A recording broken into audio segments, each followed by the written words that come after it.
Huge performance by the lads. I don't think in the 3 years I've been here so far I've seen a performance of that character, and I don't know the words, all the normal words, but it was the best performance we've seen out of this bunch of players in 3 years. Feels hard to lose it the way we did. Look, it's just one of those games. Both managers would have taken a draw with 2 minutes to go, but unfortunately we gave the ball away and they kicked the score from it. So look, I've just seen a number of their games already this year, and they seem to be getting the breaks that, they won the game against Leitrim last minute, they won the game against Wicklow on the very last. So, they're making their own look, and it looks like the gods are smiling with them, and I think they're only going one direction. Yeah, the goal chances in the first half, I suppose, good goalkeeping? No.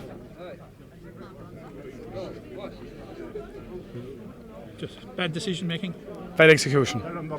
You can't miss them. You can't miss them and expect to be winning games. No, great save by the goalie to be fair to him, but bad execution.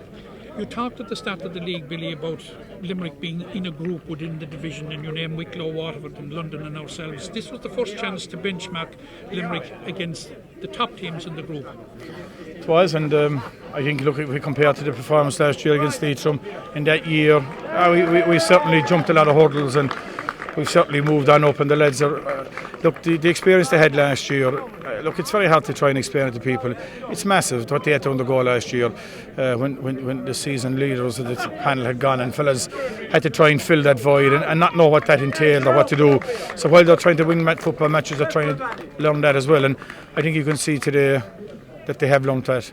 And I think I don't know, I'd have to look back in the video, but I'd say we probably dominated the game and controlled it, but it just wasn't to be. But yeah, the lads have come on leaps and bounds, and I think they'll come on more if they can just grasp that now, what they did there today, and start to perform at that level week in, week out. I think there's only one direction they're going as well. In terms of the league now, Billy, 2 defeats and 4. Yeah, sure, look, we have 3 more matches to play, and we'll just play them and take them in their merits, and Derry next weekend, that brings its own challenges, so we'll just roll up to get on with it and see how to go about it.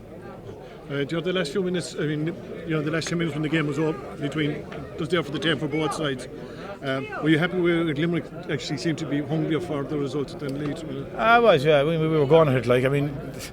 The score we gave away, we were kind of all, we were going forward with the ball, and we kind of gave it away on our own. So yeah, I think they were kind of under pressure at that stage. So yeah, we were going at the game at the very end when you need to be finishing, try and win games, you need to be going, and we were doing that. So yeah, I'd be happy with that. And was the absence of Pat Bigley, did that take away from one of the kind of the tactical things that you have, the long ball into it? I don't. So look, you don't know. I'm not hung up on either big man, small man. I'm hung up on the attitude and the application of whatever 15 wear the jersey in a given day.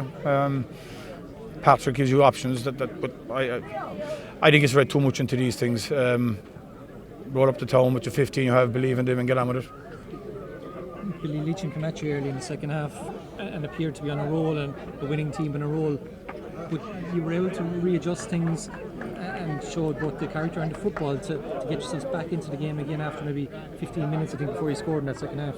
Yeah, look, it didn't anything we did as such as a management team. Obviously we freshened up 1 or 2. I just think the boys, pulled themselves out of that, got a grip in the game and took it. So yeah, again, look, it's what I'm saying about these lads. They're building huge character within themselves, huge application, and while we took off 2 lads at that point, I think it was more down to what the boys were doing in the field and the belief they've shown themselves to get at it and not demand the best out of each other. I think that's what turned the tide. I think it was the same the first half, that they were dominating the first 15 minutes and we finished off the stronger. So I think players did that as well. That would be lesson learned from Akram, so wouldn't it? Responding to a charge from the opposition. Yeah, well, I'm not so sure the charge from Wicklow was the issue in Wicklow. I think it was more about when we had the goal up and they got a goal to go, whatever it was, 2 points up, whatever happened in our heads, we just crumbled, and there's no other words for it. We had them conversation, we had them challenge to the boys, and I think they certainly grasped a little, and showed us today what they're capable of doing, and they answered that question. So I think a lot of the Wicklow game was that, you know, you win at half time, having given a super performance against this very strong Gale. It wasn't a breeze. And I think the expectation they had was that we're going to win this readily, and then when you arrive at the point where you're 2 points down maybe through the second half, you weren't expecting that, and panic sets in. So I think that's what the lads learned, and they didn't panic after 15 minutes in the start of the other half today, and realised that they walked their way out of it, and that's what they did. So it's very unfortunate, very hard defeat to take, but we have to take it. But there's more important things in life. There's a lot of positives to take into Derry next week from today. There is. Yeah, we'll go at it, and but all we have to do is get up to that pitch, and if we perform at that level, week in, week out, it's only a matter of time before these lads pull themselves out of the division, I would think. But it's about repeating it now, isn't it?